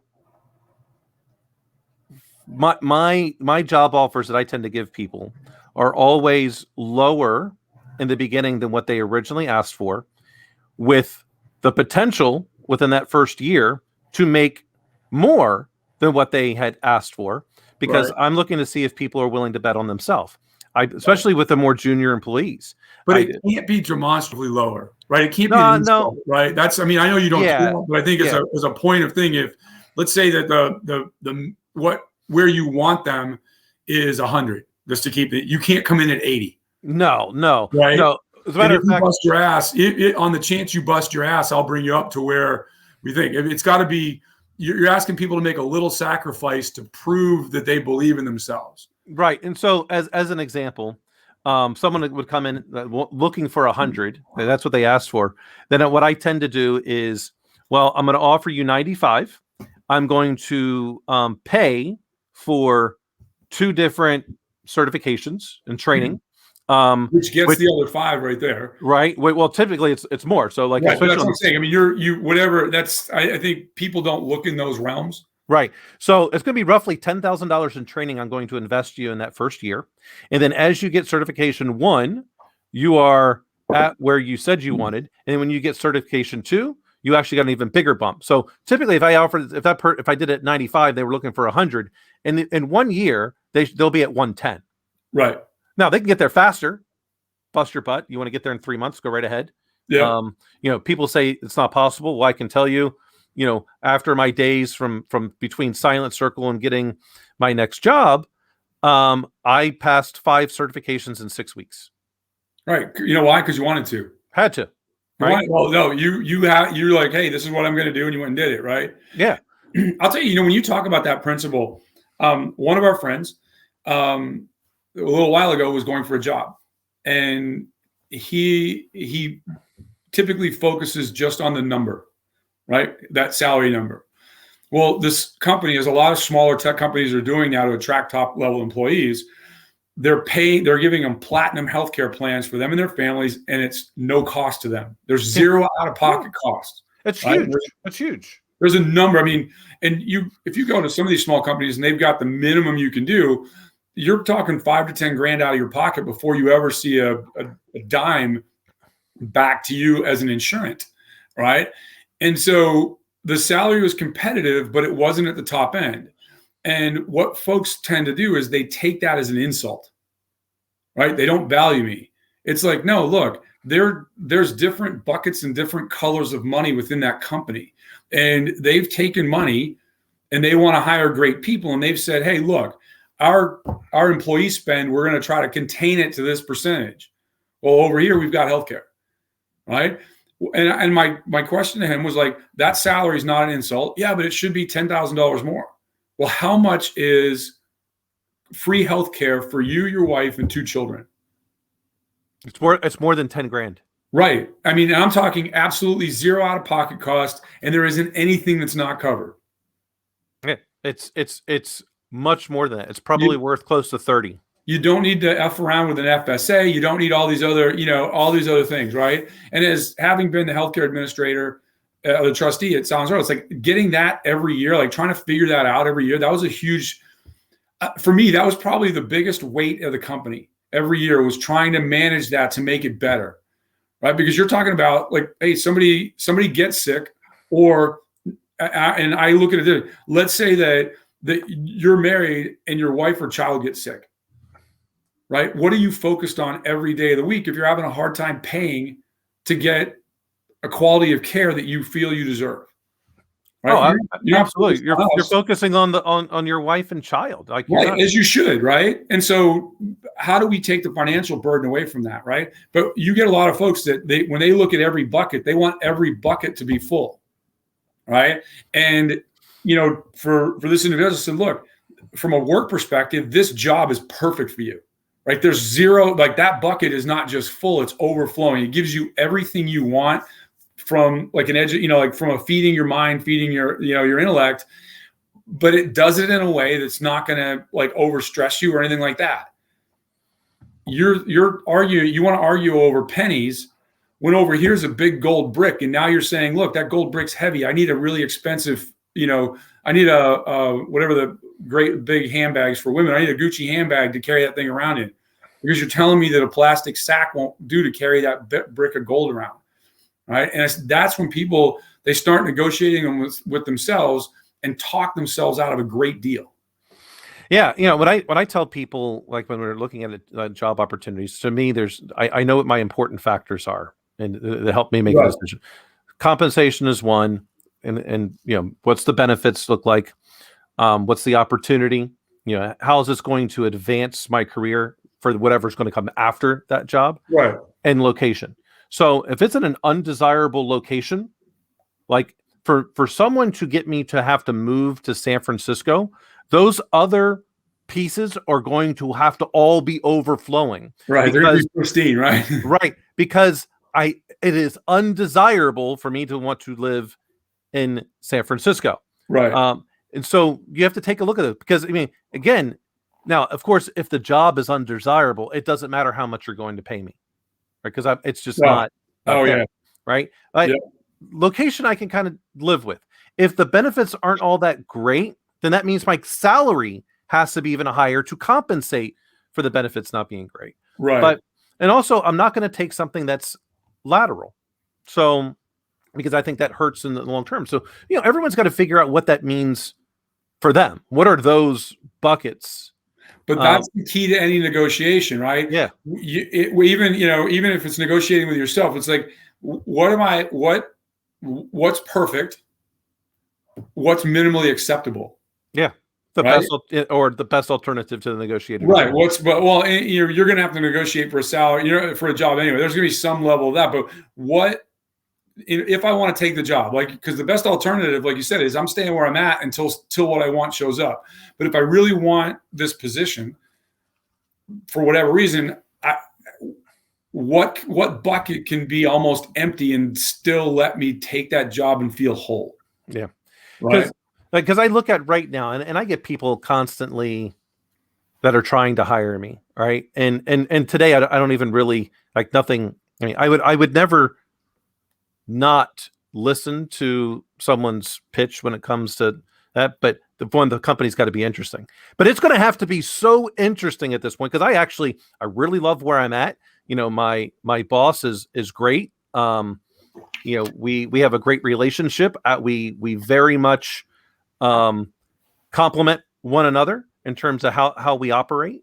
So for someone to get me out of there, it's going to have to be such a ridiculous on all four of those buckets are going to have to be overflowing for me to even hear a potential opportunity, because I feel I'm getting everything more than met where I'm at today.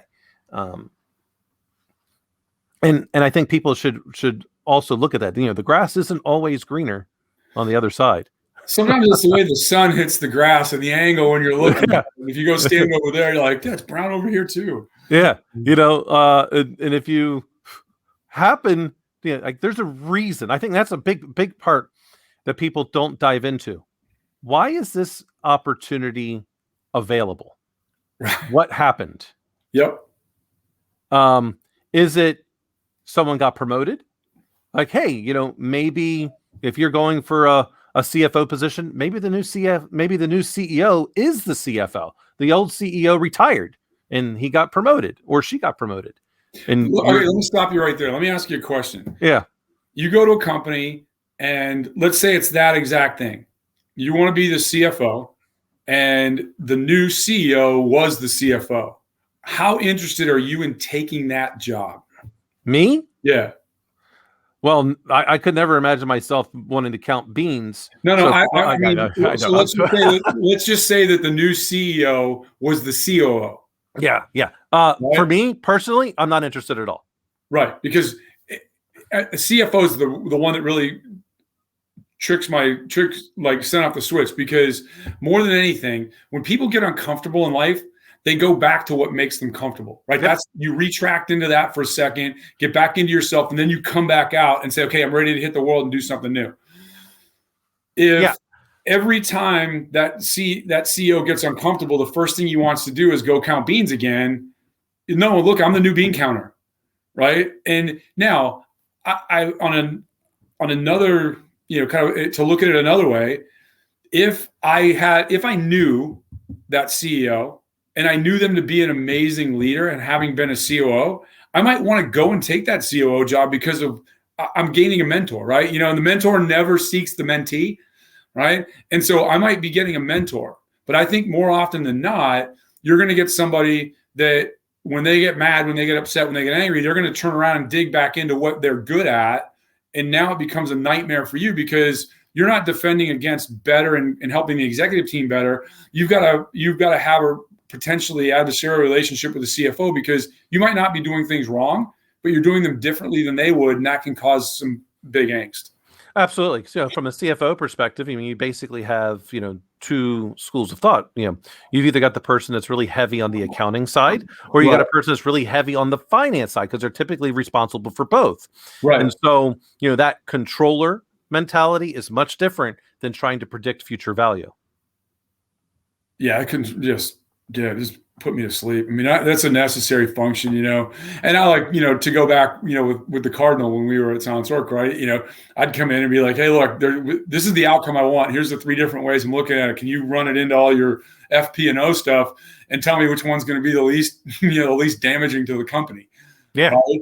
And let him go. And he loved that, right? Yeah. For me, you'd have been talking me off the roof every afternoon. Yeah. I know I don't want to have to do the calculations, but I know, all right, I need to know what the NPV is, the net present value, and I need to know what the internal rate of return is. Those are the 2 numbers that I care about for everything. Because that's going to tell, if they're both positive, then we should be doing this. Right. Yeah. But I'm saying, you're right. I don't have to do that. Right. And as a CEO thing, it's like, hey, we've decided on something. I want to focus on, if you're the COO, for example, I got a daily cadence to make sure we stay on task, right? Let somebody else figure those numbers out and then come back and show those numbers to me, because you could have 2 positive outcomes, And then it's a question of dance card. How do I want to execute it on the back end? Of the three, if I give you three options, one of them's like, what were you thinking? Like, because it sounds really good in your head. And then when they do the calculations, you're like, oh my goodness, what was I thinking? Right. But again, as a leader, that you have to be self-effacing enough to go, I don't know everything. And even though it sounds like a really good idea in my head right now, I could be as effed up is, and really hurt the company because I'm not thinking broadly enough. Right. And I think but when you get into this dynamic of having a CEO who was a former pick another CXO job, sometimes if you're the guy that's taking that position, I think like you look at somebody like Sheryl Sandberg, right? There was really no effective COO or position before she had that at Facebook, right? And I think as much as anything, she came from, where did she come? She came from Microsoft? I don't remember. Well, wherever she came from, but she came from another company where she had a great deal of experience. And now when she showed up, she could provide a lot of structure, right? At a time when that growing, exploding growth company needed that structure and be a voice different than a very awkward Zuckerberg, right? And there's hey, I'm a genius and I've built something of value, of great value, but you should never have me out in front of the public explaining it, right? And I think it's like the difference between Steve Jobs and Cook. Like Steve Jobs was an incredible product visionary and an incredible explainer of what goes on. Cook is an amazing logistics guy, an amazing operational guy. And that's why Apple has has the NPV that it has right now and a great IRR, because he understands a supply chain probably like very few people do. And he is probably, I don't think I'm overstating this, he's probably one of the most astute people at the politics of business in a global economy, right? He understands that probably more than most other CEOs. And I think that's really what's taken Apple, right? But again, he came and he sat there. Why? He had great logistics experience at other big, international companies, and brought that discipline to a Steve Jobs, Joni Ive led agenda, right? And said, hey, we're still going to innovate. We're still going to have great products. We're still going to be cutting edge. We're from a design house. We're still going to be extremely forward leaning. But on all the crap you don't see in the back end, making the sausage of getting it from A to B and making sure we have parts kits and all that thing, we're going to drive value there. Right? Because at some point, I mean, look at the new monitor for the Mac Pro, $6,000. Well, it's $5,000 for the monitor and $1,000 for the stand. Right? And people are buying them. Why? Because it's perceived value. Yeah. I don't see the value in that, but I don't have to. Right? Other folks do. So Sandberg was a consultant for McKinsey and Company. She then worked for the Treasury Department and then Google. Google, before she went to Facebook. Yeah. But I'm saying, when you look at especially in the COO job, right? What level of rigor are you bringing to the daily cadence, and how do you get that, right? Because here's the thing: you can have, and again, I would imagine that most great visionary CEOs, founder CEOs, they're very difficult from a business process. Why? Because they have a vision. They want it all to happen now, right? And how do I control that? And especially once it becomes a public company, right? Because what are the worst urges of the company, and how do we mitigate that? And if they're coming from the CEO because they want to drive a certain thing, right? That's why Steve Jobs was in and he was out, that kind of thing.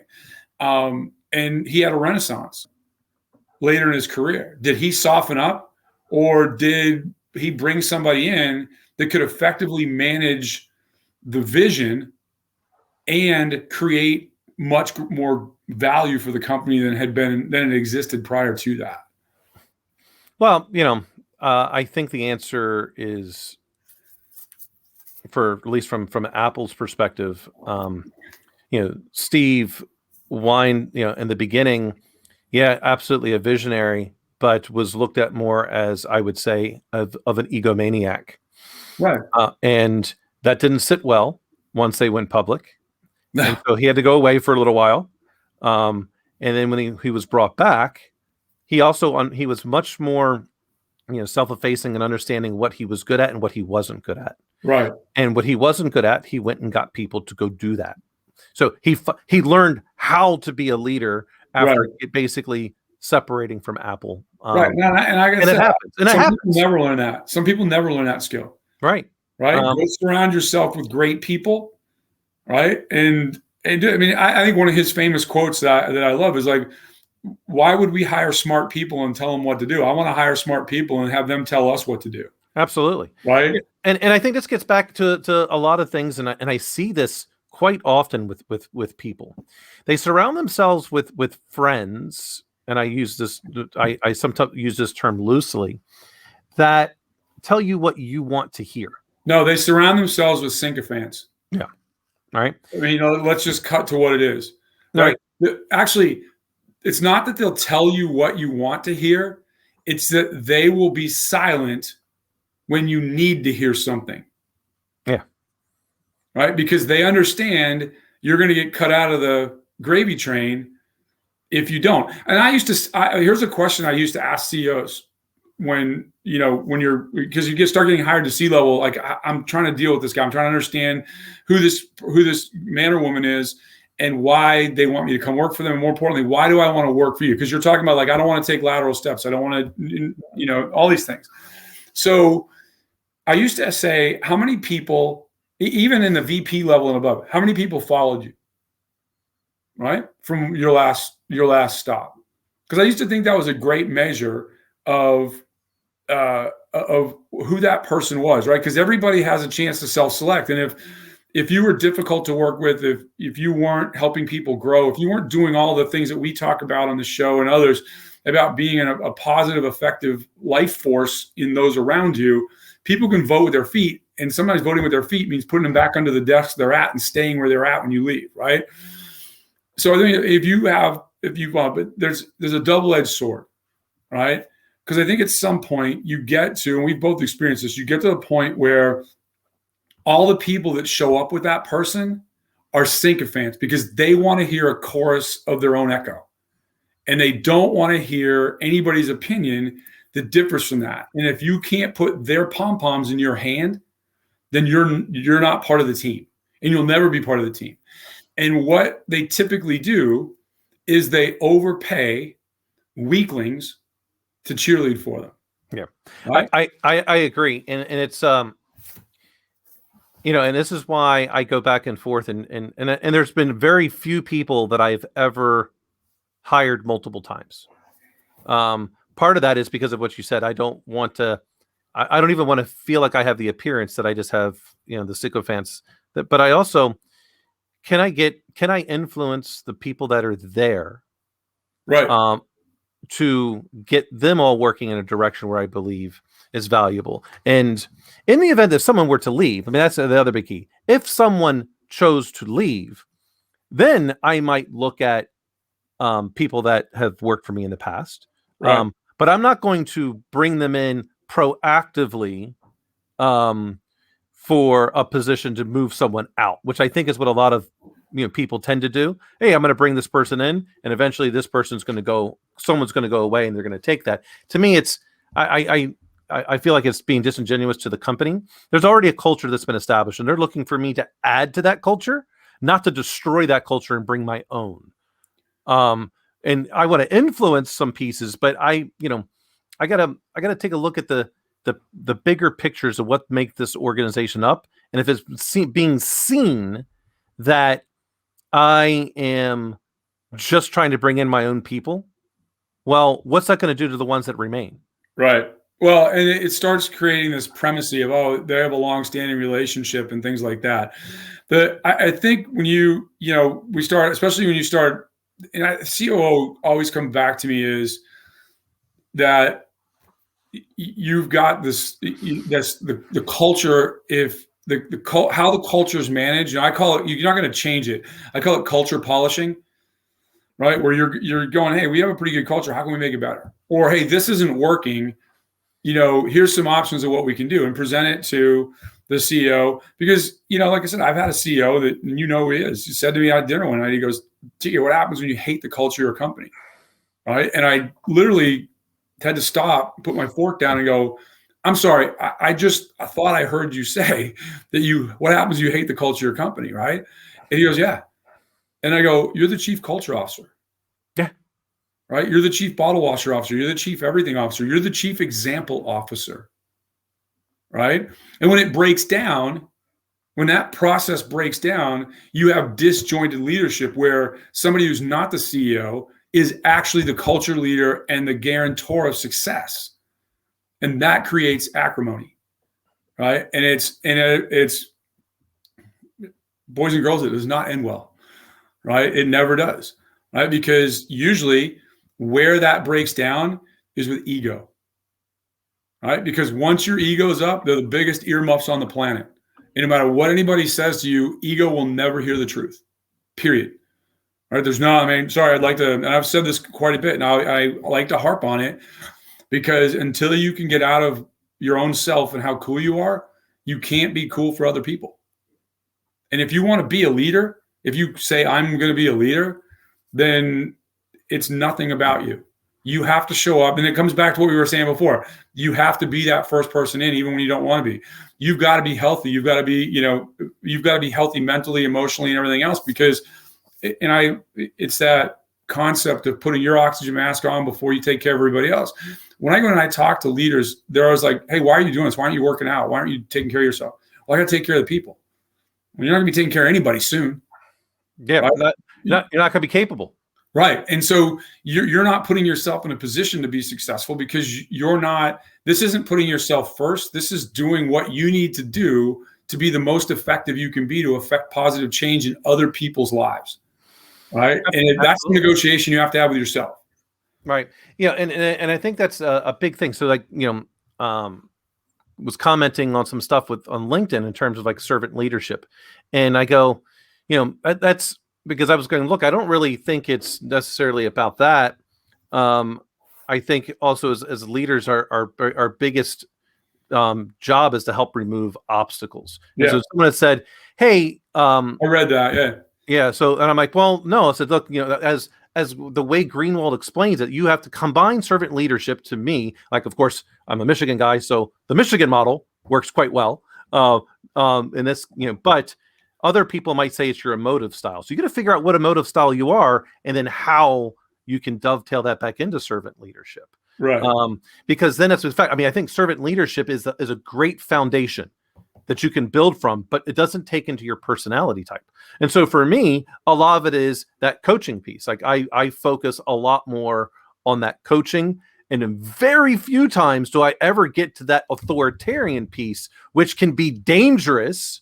And so if you are on that authoritarian piece, you have to really understand that style and the things you're going to do to quiet that voice, because there's a danger. You are much more in danger of utilizing the power that you have in the hierarchy to get things done, which rather than leading people to get things done. There's an inverse relationship. The more often you have to use your power in the hierarchy to get things done, the less effective you are over time in that organization. So when you see CEOs that can only last 3, 4, 5 years at places, and they have to go somewhere else, it's because they use that power structure too often and it's worn out. Right. Oh, no. Especially in today's world, right? I mean, I think people get into their feelings way too much, right? So in order to create a balance where people understand that we're both the same in the fact that we like to coach people, we like to teach, right? And I work through a model that's empathy and accountability. Yeah. Right? Yeah, sure. Look, I understand today you're not here. And what you said earlier was, hey, we're going to bring you in, we're going to get you these certs. I want you to be fully prepared to accomplish the tasks that we've hired you for. But I'm telling you, here's the time period I need you to become competent in. And if you can't, along the way, not at the end of it, along the way, I need to know what else we need to put in front of you to help make you successful. Mm-hmm. Because at the end of this time period, we have to have an outcome. This is a business. It's not a college. It's not it's not a social club. It's not a nonprofit. This is a business. And I don't want to make decisions about, I want you to be here for a long time, right? We hired you not to bring you here for a year and then trade you out. We hired you to make you a productive member of the staff. And member of the staff you already are. I want to make you productive. And so we want to coach you up and I want to put everything in your way.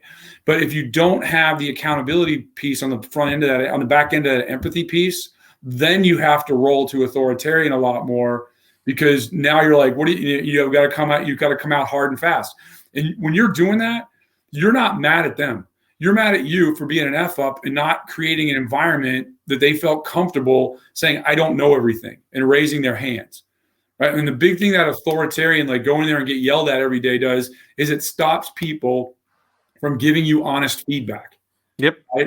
Absolutely it does. And as a leader, the number one thing you have to do is remove your emotions about hearing things that are adverse to the business.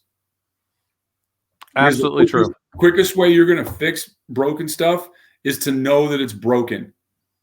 Because how many times in your car does shit break down and like before a light comes on, or the tire goes flying off, right? That kind of thing, I guess there was a hole in that thing, right? We want to know about that beforehand, right? I'd like us, if it's a slow leak, address the slow leak, take the tire off, get a new tire, patch the tire, move on type of mentality. But that concept of going to authoritarian is usually because you're mad at yourself that you're incompetent at the people piece and how in the relationship piece. Absolutely true. How many authoritarian leaders do you think there are as like now in bigger companies, like I'm talking 200-300 million and bigger, they're the last authoritarian leader that company's ever going to see? What percentage? Like, what do you think? Well, so the one that comes to mind to me is Elon Musk. So that'll be the last authoritarian leader at Tesla and SpaceX. But do you think? Well, but do you think? But they're not at 200 million, so. But do you think he's an authoritarian leader, or do you think he drives hard as a visionary? Because I think they're two different things. So based on the people that I know that have worked there, he is more. He leans much heavily on the authoritarian side. Like he literally says, I expect you to work 100 hours a week. Right. If you're a CEO somewhere and you're not doing that, then you're a failure, like, which is wrong. Right. Because, and so that's why I go, he is the antithesis as to what I believe a good leader is. Now, he may also be a visionary, but I think he is more like Steve Jobs 1.0, not 2.0. And maybe today he hasn't ever had to deal with being removed, but he certainly came very close to being removed from Tesla. Okay. Yeah. And he still very well might eventually be removed. And for people who don't know, he was not a founder of Tesla. He wound up purchasing it. I can't remember who the two founders were. But he very well could still be removed. And I think that would probably be a good thing for him, because I do think he's I think he's Steve Jobs 1.0 right now. That's how I look at him. Do you remember meeting we interviewed a guy, we couldn't afford him back in the day, but we interviewed a guy. He was going to do the UI UX for the Black Phone. He had been the UI UX guy for the Amazon Kindle and for the Fire Phone, Amazon Fire Phone. And so I've kept up with him over the years, and he's a very interesting guy. And so I started, I said, what direct contact did you have with Bezos in your thing? Because you figure he's a guy that likes, he goes, actually probably surprisingly more than you would imagine. I go, no. I think how things show up in the world are very important to him, right? And it's why he's where he is. And I said, so how was that? How was that experience? He goes, it was nerve-wracking. And I go, why? Was he on your thumb? He goes, no, not at all. He goes, but we would be assigned very aggressive deadlines. He goes, which I can live with. He goes, that's the nature of the business. We want to get this thing out. And he goes, and a couple of times we were stuck. And for those of you that don't know, the Fire Phone is probably the best phone that nobody ever bought. Yeah.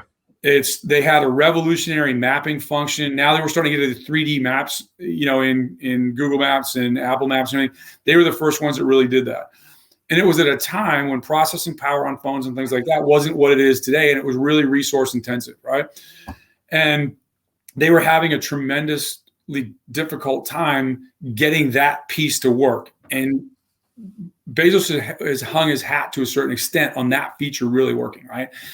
And they're in there and they're, the big design meetings and everything like that. And some of it's now how we know what it should look like. Now, how do we make it work? And that was really where the crux of the problem was. And he came in and he goes, just guys, they're like, where are we at? Right? Which I think is a great question to ask as a leader. Like, where are we at right now? The ground truth, what's going on? But people have to know they're not going to get their heads cut off for telling you where we're at. Right? Where are we at? And it wasn't good, right? And the big statement that came out was, I'm not sure if we can do this today, right? He goes, of course you can, right? It wasn't a threat. It wasn't anything. And he goes, of course you can. Every one of you are extremely intelligent and you work extremely hard.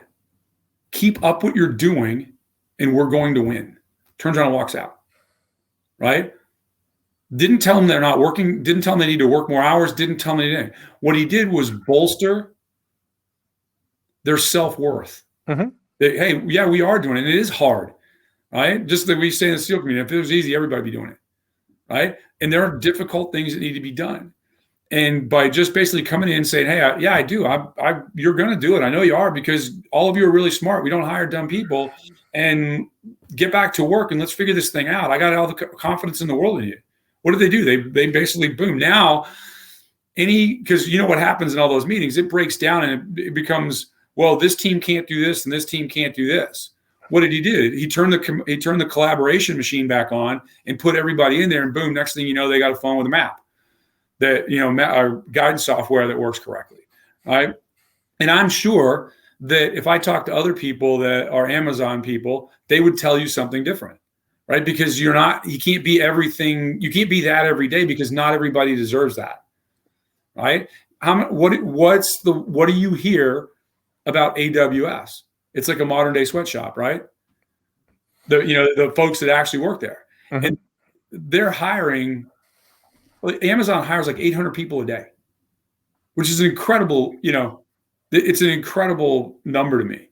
Oh yeah, it's a lot. It's more than what most companies employ total. I know, and they're hiring 800 a day. But go back and use Pierce's law. How many employees do you think they have now? Amazon? Yeah.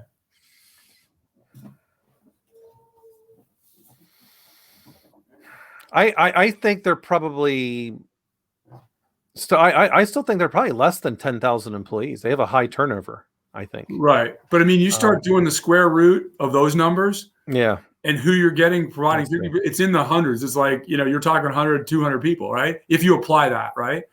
But just think of the HR effort to hire 800 people a day and not F that up. Oh, that's way wrong. That's absolutely amazing to me. I was way off. They now have as of October 29th. Please tell me it's orders of magnitude bigger than yours. It is. I'm off by 10x. They have 1 million employees. I don't know where these 1 million employees are because I'm kind of going. It doesn't take that many employees to run a bunch of server farms. But they've got their logistics. They've got sales. But I still can't believe it. I mean, 1 million people. That's a lot of people. How many of those people are in fulfillment of Amazon? The Amazon proper, the founder, not AWS, not any of the other efforts that they're doing. I don't know if it breaks it down. Let's see. Right, but like if you get there, because like there's a CEO for AWS, there's a CEO for Amazon, for the product side and everything else. I don't know if there's a CEO for AWS anymore because he's the new CEO, right? I wonder what he's going to do. Right, but I'm sure you know what I'm saying, right? That there's the business units are big enough, but Walmart's like 2.5 million right now, somewhere in that neighborhood. Well, but see, that makes sense to me, right, in my mind because they are a brick and mortar organization, right? I didn't look at Amazon as being brick and mortar like a Walmart, which is why I was going, okay, they've got to be much less. I can't find a quick breakdown. No, it's all right. But that's still, we were talking about orders of magnitude. I mean, I was off by 10x. You're off by a little bit. Because I'm still, it's in my mind. I can't. I want to now know, like, where are these million people? Because they're not all at AWS. They're not all at Whole Foods. They're not all at the Washington Post. All right, that's probably a different company at this point. But but Whole Foods is a part of the. I wonder if they're counting that. But even still, Whole Foods wouldn't, like, they're a small niche health food store still. Overall comparatively, Right. they may be the largest. But do you guys have a Whole Foods in South Bend? Yeah. I mean, they're there, but like in the DC metro area, there's like 7. Right. Whole Foods, right. But compared to other grocery stores, there's probably 30 giants in the DC metro area, and Safeways, and Food Lions. But there's only 7, probably, my guess is the Whole Foods. Right. I mean, maybe I could be wrong in orders of magnitude, just like was the Amazon employees. But I'll tell you something. When I went into, they have the Fresh Market. It's kind of like I think they're the closest competitor in how they offer foods to Whole Foods. We have both here in Virginia Beach, but I was down in Birmingham working, and across the street from the hotel is a Whole Foods. And when I walked in, I had it. There's a Fresh Market, and I had it in my head that it was a Whole Foods when I walked in. I'm walking around going, man, this doesn't look like the typical Whole Foods, because I didn't read the big 4-foot letters on the outside of the building because I was so focused on doing me. And I get up to pay, and I'm trying to get my app to give them the QR code to get discounts, right? And she's like, "What are you doing?" And I'm like, she goes, "This is Fresh Market. It's not Whole Foods." I'm like, "Thanks. Glad you tuned me into that one." My bad. Way to get up in the morning there, killer, and get your shit together, Yeah, well, it happens. I'm getting old, Yeah. Well, I mean, getting. All right, my friend. Well, thank you for joining again. Another fun Sunday. See you all next Sunday. Yeah. Everyone, take care. Don't forget to subscribe, all that kind of fun stuff. And see you all next week. Have a great week, everybody.